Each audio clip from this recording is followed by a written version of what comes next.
اعوذ باللہ من الشیطان الرجیم بسم اللہ الرحمن الرحیم اللہم رب اشرح لی صدری ویسر لی امری واحلل عقدۃ من لسانی یفقہوا قولی صدق اللہ مولانا العظیم وصدق رسولہ النبی الکریم۔ یا الہی سر پہ میرے رکھ صدا فیض نبی حضرت فیض اویسی باصفا کے واسطے۔ عزیزان محترم، آج میں آپ لوگوں کو تصور شیخ کے بارے میں کچھ بتانے کی کوشش کروں گا کہ تصور شیخ کیا ہوتا ہے اور یہ کس قدر ضروری ہے۔ ہم اس سبق کو دو حصوں میں تقسیم کرتے ہیں۔ پہلا حصہ یہ کہ تصور شیخ کیا ہوتا ہے اور دوسرا حصہ یہ کہ یہ کیوں ضروری ہے۔ کثافت قلبی کے تین اسباب ہیں، ایک ہے حدیث نفسی، ایک ہے نظر بر اشیاء اور خطرات۔ سب سے پہلے میں حدیث نفسی اور نظر بر اشیاء، یہ دونوں تو اختیاری ہیں اور قصد کرنے سے آتی ہے، جب ارادہ کرتے ہیں تو آتی ہے، اور خطرات جو ہوتے ہیں بلا قصد یعنی بلا ارادہ اور بے اختیار آتے ہیں۔ جب تک یہ معلوم نہ ہو کہ دل کسے کہتے ہیں تو یہ سمجھ میں نہیں آ سکتا ان خطرات کا محل کیا ہے۔ دل جسے کہتے ہیں اصطلاح تصوف میں وہ عالم خیال یا عالم مثال ہے۔ عالم خیال کی دو قسمیں ہیں، خیال مطلق اور خیال مقید، خیال متصل اور خیال منفصل۔ خیال مطلق اتنا بڑا عالم ہے جس کی وسعت کے سامنے یہ عالم اجسام جو ہمارے جسم ہیں ایسے ہیں جیسے سورج کے سامنے ذرہ یا سمندر کے سامنے قطرہ، یا ایک بڑے دائرے کے سامنے چھوٹا دائرہ، یا ایک وسیع میدان میں سے ایک چھوٹی سی انگوٹھی۔ اس عالم اجسام میں جو کچھ موجود ہے وہ عالم خیال مطلق میں موجود ہے۔ تو اب یہ کہ بتانے کا مقصد یہ ہے کہ جو خیال مطلق میں موجود ہے اس کا تمام تر اس عالم میں موجود ہونا محال ہے، کیونکہ عالم اجسام میں اس کی گنجائش نہیں۔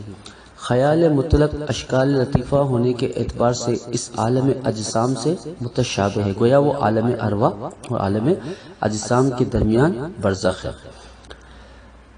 اور خیال مقید وہ جسے ہم اپنا خیال کہتے ہیں، وہ ہماری قوت متخیلہ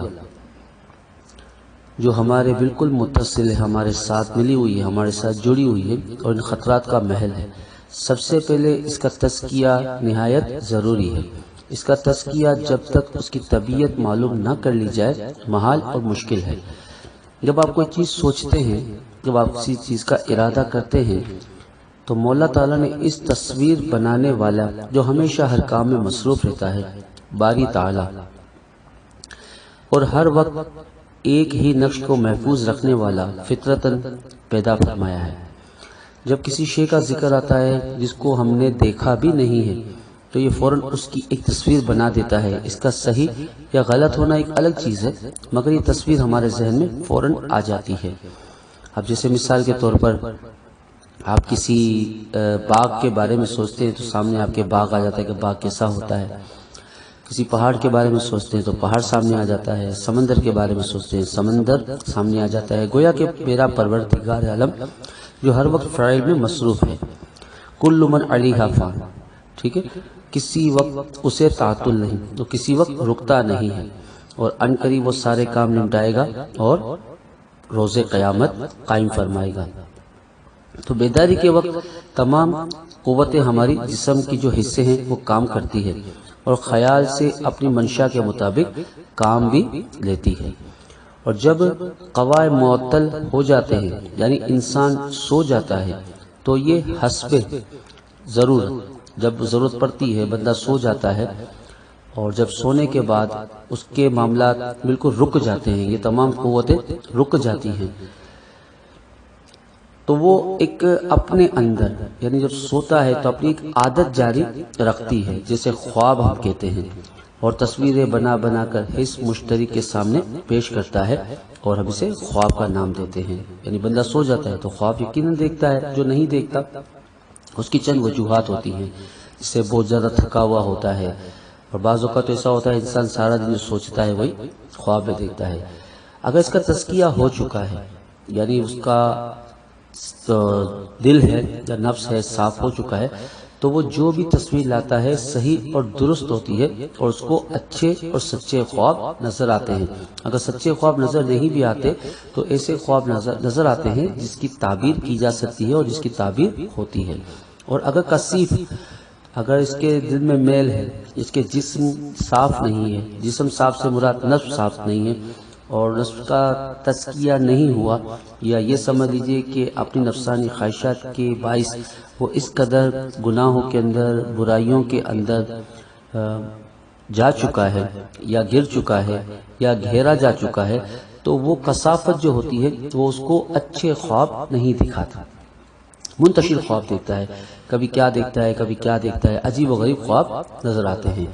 جب ہم نے معلوم کر لیا کہ خیال کی عادت تصویر بنانا، فعل میں مصروف رہنا اور ایک وقت میں ایک ہی نقش کا محفوظ رکھنا، یعنی ہم جب سوچتے ہیں کسی چیز کے متعلق تو کئی دیر تک، کئی منٹوں تک، کئی گھنٹوں تک، یا یوں سمجھ لیجیے کہ کئی دنوں تک ایک نقش ہمارے ذہن میں موجود رہتا ہے، اس میں دوسرا نقش آ ہی نہیں سکتا جب تک پہلا نقش ختم نہیں ہو جاتا۔ اور جب نقش بنانا خیال کی فطرت میں شامل ہے اور اس کو کسی بھی طریقے سے روکا نہیں جا سکتا اور اسے چھوڑ کر جو کہ متصل ہے، جو ہمارے جسم سے ملا ہوا ہے، یا خیال منفصل تک نہیں پہنچا جا سکتا، اور کوئی بھی راستہ اس راستے کے سوا نہیں، کیونکہ بے رنگی اور بے تصورتی خیال، اس کا تصور ہم ذہن میں نہیں لا سکتے۔ جب خیال اور تصور میں آہنگی نہیں ہوگی، رنگ و صورت میں وہ آ ہی نہیں سکتے، کیونکہ جب انسان سوچتا ہے اور تصور بھی لاتا ہے تو خود بخود اس کے اندر ایک عجیب سی کشش پیدا ہوتی ہے، ایک عجیب سا نور پیدا ہوتا ہے کہ ہم جو سوچتے ہیں وہ چیز سامنے آ جائے، یہ بہت ہی زیادہ محنت طلب کام ہے۔ بہرحال یہ ضروری قرار پایا ہے کہ اس کے سوا کوئی چارہ نہیں کہ اس کو ایک نقش بنانے کے لیے دیا جائے تاکہ یہ حسب عادت نقش بناتا رہے، یعنی ہمارے ذہن کو فعل میں مصروف رہے۔ ایک ہی نقش ہمارے ذہن میں رہتا ہے، یا ایک ہی نقش میں ہم بنائے ہیں، ایک ہی نقش کے بنانے میں کے فعل میں ہم مصروف رہے اور اسی ایک نقش کو محفوظ رکھے تاکہ کوئی دوسرا نقش خیالی اس خیال میں نہ سمائے۔ یوں تو کسی نقش کو بھی تصور کر لیا جائے، اس کا انتشار رک سکتا ہے اور ایک نقطہ نگاہ پر جمع ہو کر قوت خیالیہ، سوچنے سمجھنے کی قوت میں اضافہ ہو سکتا ہے، جس کو مسمرزم والوں نے شعبدے بازی کا نام دیا ہے۔ اور مسمرزم والے جو ہوتے ہیں وہ لوگوں کو سلاتے ہیں، یا آپ یہ لیجیے ہپناٹائزم، ٹیلی پیتھی، مسمرزم والوں نے اس کو لے کر شعبدے بازی کا کام لیا، اور اہل اللہ نے نفس کے خلاف قوت خیالیہ سے جہاد کیا۔ ٹھیک ہے، یعنی یوں سمجھ لیجیے کہ ہومیوپیتھی، ایلوپیتھی اور حکمت ہے، سب الگ الگ چیزیں ہیں، لیکن سب کا کام جو ہے وہ شفا دینا ہے۔ اسی طریقے سے مسمرزم ہو گیا، ہپناٹائزم ہو گیا، ٹیلی پیتھی ہو گیا، یہ غلط کاموں میں بھی یوز کی جا سکتی ہے اور اچھے کاموں میں بھی یوز کی جاتی ہے، جبکہ شعبدے بازی یا نظر بندی ایک الگ کام ہے۔ ٹھیک ہے، تو انہوں نے اس طریقے سے کام کیا اور لوگوں کو نقصان پہنچانے کی بھی کوشش کی، جبکہ اللہ تبارک و تعالیٰ کے پیارے بندوں نے اس نفس کو قوت خیالیہ سے جہاد کیا۔ اگر وہ ہمت ہے، اگر پیدا ہو جائے کہ اس میں ہمت سے نفس کو برائیوں سے ہم روک سکتے ہیں، اسی ہمت سے نفس کی اصلاح اور قلوب کا تزکیہ بھی کیا جا سکتا ہے۔ بے رنگ و بے صورت کا تو تصور ہی محال ہے، اور خیال کی عادت جیسا کہ ذکر کیا گیا کہ تصویر بنانا ہے، تو جب تک اس نقش بنانے کے لیے نہ دیا جائے گا اس کا انتشار رک نہیں سکتا اور تزکیہ ہو نہیں سکتا۔ مختلف نقوش جو اس کے خیال میں ہمیشہ آتے رہتے ہیں، اس کا دور کرنا، اس کا دفعہ نہیں ہو سکتا۔ جو مختلف نقوش متوہم اور ہر وقت محل بنا رہتا ہے، جب وہ کسی ایک نفس قدسی کے نقش کا محل بن جائے گا تو ہر وقت اسی نقش کے بنانے میں مصروف رہے گا، اور اسی ایک نقش قدسی آپ سمجھتے ہیں کہ وہ پاک نقش جو ہمارے ذہن میں آتا ہے، نقش قدسی میں جس کو ہم تصور شیخ کہتے ہیں، یعنی پاک نقش، پاک شکل، پاک صورت، ٹھیک ہے؟ تو وہ تصور شیخ میں ایسا فنا ہوگا کہ کسی اور نقش کی گنجائش ہی نہیں رہے گی اور نہ کوئی اور نقش اس میں سما سکے گا۔ اسی کام میں شب و روز مشغول رہے گا اور اس کی تمام کثافتیں دور ہو جائیں گی۔ یعنی اگر آپ اپنے پیر و مرشد کے تصور میں ہر وقت مستغرق رہتے ہیں، تصور سے مراد کہ پیر کھاتے کیسے ہیں، پیتے کیسے ہیں، رہتے کیسے ہیں، کس طریقے سے بات کرتے ہیں، ان کا اخلاق کیا ہے، ان کا کردار کیا ہے، ان کا انداز کیا ہے، یہ تمام چیزیں اپنے اندر سمو لینا۔ جو بندہ سمو لیتا ہے تو وہ تصور شیخ میں فنا ہو جاتا ہے، اور جب وہ اس کے ذہن میں تصور شیخ آ جاتا ہے تو اس کو کسی اور نقش کی ضرورت نہیں رہتی اور دوسرا نقش اس کی جگہ لے بھی نہیں سکتا۔ ٹھیک ہے، اسی کام میں شب و روز مشغول رہے گا تو اس کی تمام کثافتیں یعنی دل کا میل دور ہو جائے گا، اور تمام اسباب جن سے کثافت قلبی پیدا ہوتی ہے جس کا ذکر کیا گیا، حدیث نفسی، نظر بر اشیاء اور خطرات، خیال کو مقدر اور کثیف کرتے ہیں، یعنی اس کو طویل کرتے ہیں اور اس کو بعض اوقات بالکل ڈھال لیتے ہیں، بالکل سمیٹ لیتے ہیں، جبکہ وہ حسب عادت تصور شیخ میں مستغرق اور منہمک رہے گا تو کوئی سبب، خواہ حدیث نفس اور نظر بر اشیاء، یعنی حدیث نفس کیا کہ نفس کی گنجائش، یعنی نفس ہمارے اندر کافی ہیں، ٹھیک ہے نا، 5 قسم کے نفس ہیں، ابھی نفس پہ گفتگو نہیں ہو رہی، یعنی نفس کی خلاف جانا، ٹھیک ہے۔ اس کے علاوہ نظر بر اشیاء یعنی لوگوں چیزوں پر نظر رکھنا، اور جو قصد سے آتے ہیں، جو ہم ارادہ کرتے ہیں ہمارے ذہن میں آتے ہیں، یا خطرات جو بلا قصد آتے ہیں، اس کو مقدر نہیں کر سکیں گے، کیونکہ خیال حسب عادت ایک نقش بنانے میں جسے تصور شیخ کہتے ہیں محو رہے گا، خیال میں مزید کسی نقش کی گنجائش نہیں رہے گی، اسی لیے خود بخود یہ تمام اسباب منقطع ہو جائیں گے۔ جب وہ پیر و مرشد کے تصور میں مستغرق رہے گا تو جو خطرات ہوں گے وہ بھی دفع ہو جائیں گے، دور ہو جائیں گے، اور جو ہمارے ذہن میں وسوسے آتے ہیں، چاہے کسی کے بھی خلاف ہو، چاہے وہ اسلام کے خلاف ہو، چاہے معاذ اللہ ثم معاذ اللہ رب العزت اور نبی کریم صلی اللہ تعالی علیہ وسلم کے بارے میں کسی قسم بھی وسوسے آتے ہیں، وہ تمام وسوسے ختم ہو جاتے ہیں، چاہے دنیاوی معاملات میں ہی وہ کیوں نہ ہو۔ اسی لیے خود بخود یہ تمام اسباب منقطع ہو جائیں گے اور یہ خیال مطلق کا آئینہ بن جائے گا۔ وہ اشکال جو ابھی تک خیال مطلق میں موجود ہیں اور ابھی تک ظہور میں نہیں آئے، یعنی جو معاملات ایسے ہیں یا جو باتیں ایسی ہیں جو ابھی تک ہمارے سامنے نہیں آئی، ٹھیک ہے، ان سے وہ مطلع ہو جائے گا، یعنی اس کو بہت ساری ایسی خبریں پتہ چلیں گی، ایسی باتوں کا علم ہوگا جو ہونے والی ہیں، جو ہو چکی ہیں وہ نہیں، جو ہونے والی ہیں وہ تمام باتیں اس کو پتہ چلے گی۔ کیوں کہ اس کا ذہن اس قدر وسیع ہو جاتا ہے تصور شیخ میں کہ اس کو خود بخود آنے والے واقعات، آنے والے حادثات، آنے والے معاملات کی آگاہی عطا ہوتی ہے۔ اور بعض اوقات ایسا ہوتا ہے کہ کوئی بندہ فلاں کام ہو جائے گا، فلاں صورت ظہور میں آ جائے گی، اس پر تمام آئندہ والے حالات منکشف ہو جاتے ہیں۔ بعض اوقات تو ایسا بھی ہوتا ہے کہ اگر کوئی آپ سے پوچھتا ہے کہ بھائی فلاں بچہ غائب ہو گیا ہے اور بچہ نہیں مل رہا، تو آپ کے منہ سے خود بخود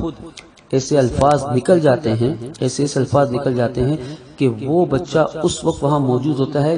جو آپ کے منہ سے جو جگہ کا نام نکلا۔ کیوں؟ لوہے محفوظ است پیش اولیاء، از سے محفوظ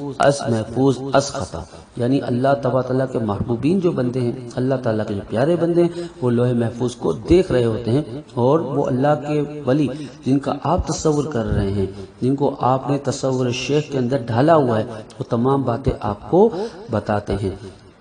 اس سے صرف یہی ہمت نہیں پیدا ہوتی بلکہ عالم خیال مطلق سیر کرے، جس سے عالم ملکوت بھی کہتے ہیں، بلکہ اس ہمت سے پرواز کر کے عالم جبروت، عالم لاہوت بھی کہتے ہیں جسے، بلکہ اس ہمت سے پرواز کر کے عالم جبروت اور عالم لاہوت کی بھی سیر کرتا ہے۔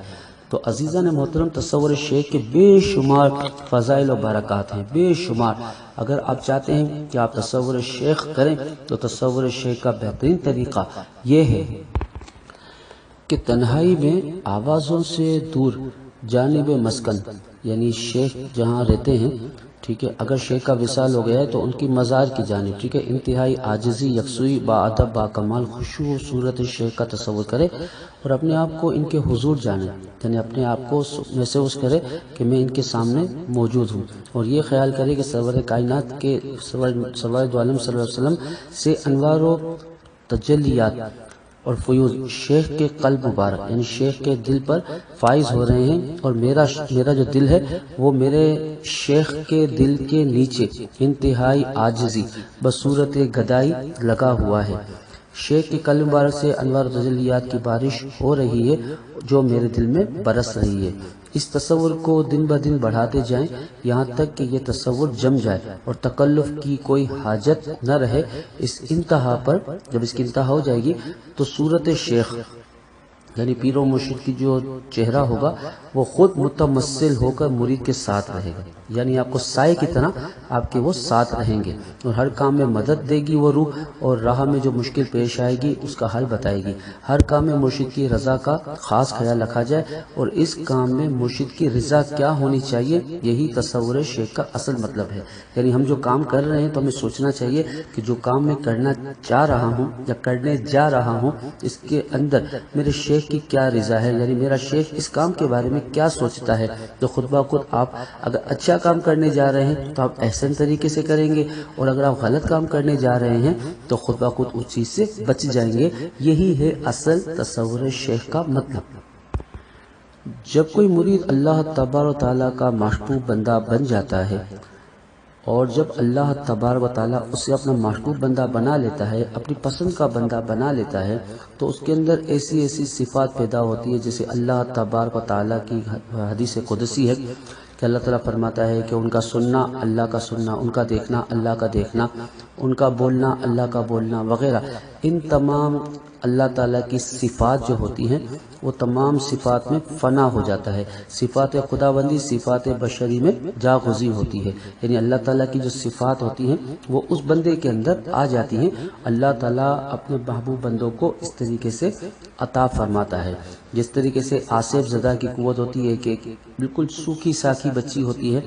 بالکل کمزور سی ہوتی ہے، لیکن جب اس پر جنات کا اثر ہوتا ہے تو وہ ایک ہی جست میں ایک ہی لات میں اپنے کو پکڑنے والے یا اپنے کو سنبھالنے والے بندے کو بہت دور پھینک دیتی ہے، کیونکہ اس کے اندر اس وقت جن کی طاقت موجود ہوتی ہے۔ جب ایک جن جو شیاطین میں سے ہے، اب اس کے اندر جب یہ طاقت ہے کہ ایک انسان کے اندر داخل ہو کر اپنے ایسے کمالات دکھا دیتا ہے، تو جو اللہ تبارک تعالیٰ کا محبوب بندہ ہوگا، اللہ تعالیٰ کا پیارا بندہ ہوگا، جس کے اندر اللہ تبارک تعالیٰ کی صفات موجود ہوگی، وہ کیوں نہ اللہ تبارک تعالیٰ کے محبوب بندہ بن کر لوگوں کی مدد کر سکتا ہے۔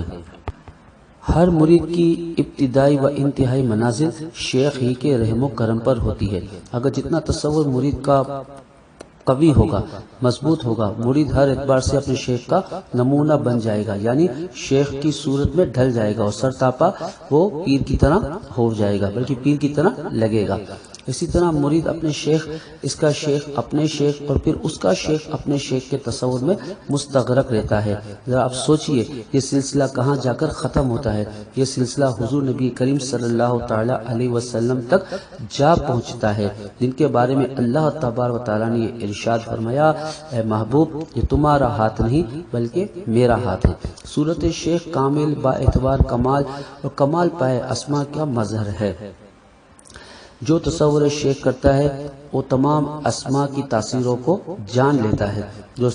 جو اپنے شیخ کے تصور میں مستغرق رہتا ہے دن رات، وہ ان کے اوپر ایسے راز کھلتے ہیں، ایسے راز کھلتے ہیں جو جب وہ سوچتا ہے اس راز کے متعلق تو واقعی وہ کہہ اٹھتا ہے کہ ان اللہ علی کل شیء قدیر۔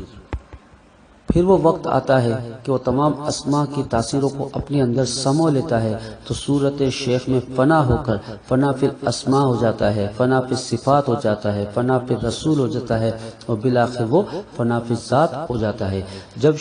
تصور شیخ ضروری ہے تو صورت شیخ کا تصور جو سلسلہ وار حضور نبی کریم صلی اللہ تعالی علیہ وسلم کا احسن نمونہ ہے، اس میں کوئی شک نہیں۔ یہ ایک واحد ذریعہ ہے جس سے سالک فنا فی اللہ اور باقی باللہ کی منزل پا سکتا ہے۔ جب یہ سلسلہ قریب سے قریب نسبتوں سے حضور صلی اللہ تعالی وسلم تک جا پہنچتا ہے تو جو بھی فنا پہ شیخ ہو، فنا پہ رسول ہو، فنا پہ رسول ہو، فنا پہ اللہ ہو کی منزل تک جا پہنچتا ہے۔ جو صوفی ہوتے ہیں، جو درویش ہوتے ہیں، وہ خدا پرست ہوتے ہیں، یعنی اللہ تبارک تعالیٰ کے علاوہ یا اللہ کے محبوبین کے علاوہ کسی کی طرف نظر نہیں اٹھاتے، وہ عشق مولا میں محو مستغرق ہوتے ہیں۔ یہ لوگ مراقبے کے وقت ذکر کے ساتھ فکر کو ایک لازمی اور ضروری شرط قرار دیتے ہیں۔ یہ تعظیمی محبت کا خیال باعث صحبت دوامی کے ہمیشہ دل میں جمائے رکھتے ہیں، یعنی اپنے مرشد کی صورت کا خیال اپنے دل میں رکھتے ہیں تاکہ برے خیالوں اور برے افعال سے بچ جائیں۔ جب تک نیک خیال کسی کے دل میں جمع رہتا ہے تب تک اس کے دل میں کوئی خیال فاسد داخل نہیں ہو پاتا، فاسد خیال جو ہے وہ داخل نہیں ہو پاتا۔ جو طالب مولا بوقت ذکر و فکر رکھتے ہیں، یعنی اپنے مرشد کی صورت کا خیال دل میں جمائے رکھتے ہیں، اسی تصور کی برکت سے ظاہر و باطن سے فائدہ اٹھاتے ہیں، جس سے یہ ظاہر اور جو اہل ظواہر جو علماء ہیں وہ اس سے بے خبر ہیں۔ وہ ملا جو ہیں، جو عالم تو آپ کو کہتے ہیں اپنے آپ کو، لیکن علماء سو میں شامل ہیں، جو اپنے آپ کو بہت بڑا سمجھتے ہیں، لیکن محبوب خدا کی تمام فیض و برکات سے وہ بالکل بالکل بالکل دور ہیں۔ جو گستاخی کرتے ہیں اولیاء کرام کی، انبیاء کی، صحابہ کی، وہ ان تمام چیزوں سے دور ہیں۔ وہ ظاہر بھی ہیں، وہ صرف ظاہر کو دیکھنے والے ہیں، وہ محروم رہتے ہیں۔ تصور کی تعریف جہاں تک کی جائے بہت کم ہے، تصور کی تعریف ہو ہی نہیں سکتی، کیونکہ حدیث مبارکہ میں ہے کہ مومن ایک آئینہ ہے خدا کا۔ ہر انسان کو واجب ہے بلکہ فرض ہے کہ بندگان خدا کی محبت اور ادب کا بیج اپنے دل میں بوئے، ان کی صحبت اختیار کرے۔ بندگان خدا کی محبت عین خدا کی محبت ہے اور ان کی صحبت عین خدا کی صحبت ہے۔ عزیز المحترم، ہر انسان کو چاہیے، ہر انسان پر یہ لازم ہے کہ خاص طور پر وہ انسان جو کسی شیخ کا مرید ہو، شیخ کا چاہنے والا ہو، شیخ کا عقیدت مند ہو، شیخ سے محبت کرنے والا ہو، اس کے لیے فرض ہے کہ ہر وقت اپنے مرشد کی صورت اور محبت کو دل میں جمائے رکھے، کیونکہ آج تک جتنی بھی کتب تصوف شائع ہوئی ہیں، جتنی بھی کتابیں آئی ہیں، یا جتنے بھی ہمارے اولیاء اعظام، صوفیاء کرام یا درویش یا فقیر جو بھی دنیا میں تشریف لائے ہیں، سب کے نزدیک شیخ کے تصور کو رکن اعظم لکھا ہے۔ انہوں نے کہا ہے کہ شیخ کا تصور ہے وہ رکن اعظم ہے۔ جتنی بھی کتابیں آج تک چھپی ہیں، سب لوگ یہی کہتے ہیں، جتنے بھی آج تک اس دنیا میں اولیاء کرام تشریف لائے ہیں، ہر ایک نے یہ فرمایا ہے کہ شیخ کا تصور جو ہے وہ لازم ہے، شیخ کا تصور ہے وہ فرض ہے۔ وہ اس لیے کہ اگر آپ شیخ کا تصور کرتے ہیں تو آپ کے دل کی کثافت اور ذہن کی کثافت، عقل و شعور کی کثافت دور ہوتی ہے، اور آپ کی جو بیداری ہے وہ بیداری کے اندر اللہ تبارک تعالیٰ اپنی انوار و تجلیات کی بارش فرماتا ہے، اور اگر آپ سو جاتے ہیں تو آپ کو ایسے ایسے نظارے دیکھنے کو ملتے ہیں جو عالم جبروت، عالم لاہوت، عالم ملکوت سے بھی بہت ہی اعلیٰ ہے۔ شیخ العالم پیر علاء الدین صدیقی رحمۃ اللہ تعالیٰ علیہ فرماتے ہیں، اگر مرید اپنے تقویٰ میں، اپنی طہارت میں، اپنی عقیدت میں کامل ہو،